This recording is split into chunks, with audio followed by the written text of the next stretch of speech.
power of goal setting.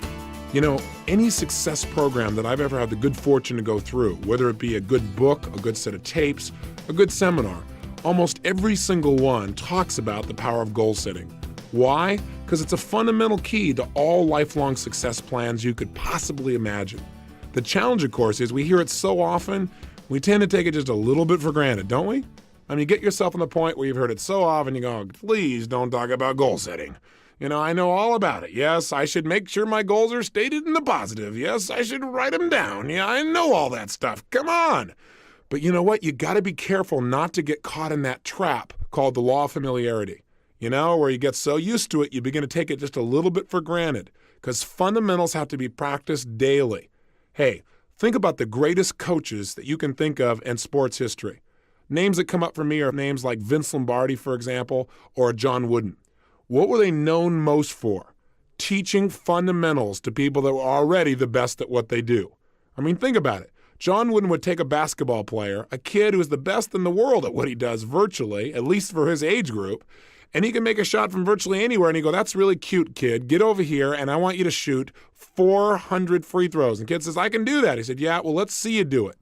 Or come over here, and I want to see you shoot 500 bank shots from 5 feet. Well, I can do that, the kid would say. He goes, yeah, I know you can do it, and you're going to do it every day this many times so that you do it in the key clutch moments. You got to practice fundamentals every day. He won 11 consecutive national championships, unlike any team in history. That's the power of fundamentals. So anytime I do a workshop, anytime I try and do tapes, usually I put a goal-setting workshop in there. And some of them have some similarities. So if you've done one with me before, here's a chance to do it again and do it even more effectively. Invariably, when I hear people say something like, well, teach me something new, I know they aren't into mastery. Because repetition, again, is the mother of skill. You've heard me say that over and over again. It's because if you want to master anything, you've got to do it over and over and over again. And every time I do a goal-setting workshop myself, I obviously make new distinctions. I set up some new goals. They change. So don't take it for granted and say, well, I can do that some other time. I already know my goals. Don't get caught in that hook. Break through the bonds of your past and look at the world in a whole new way where you understand fundamentals must be practiced daily and you'll do whatever it takes. You're not bored by fundamentals. You get excited about doing the daily things that create the ongoing level of happiness and joy you want for a lifetime. Now, let's take a quick look. What is the power of goals? Why do we talk about them so much? Why do we need to use them? Why are they important? Answer, with goals, we create the future in advance. We create our destiny. We shape our lives. Hey, we all have goals, whether we know it or not. The problem is some people have really lousy goals. And whatever your goals are, they're affecting you. Maybe your goals are to get through this day. Maybe the goals are how to pay the lousy bills.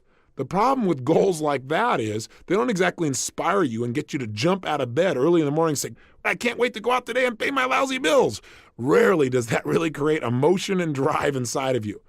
Goals can create the power to make us grow and expand and develop our success. But we've got to have something out there that's compelling enough to draw us forth.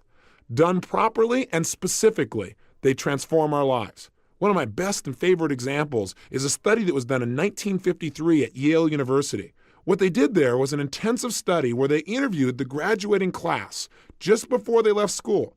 And they asked them a whole series of questions, but the one that was most interesting for me was they asked them, how many of you have a clear, specific set of goals with a written plan for their achievement? Well, interestingly enough, as you might guess, less than 3% had a set of written goals with a plan.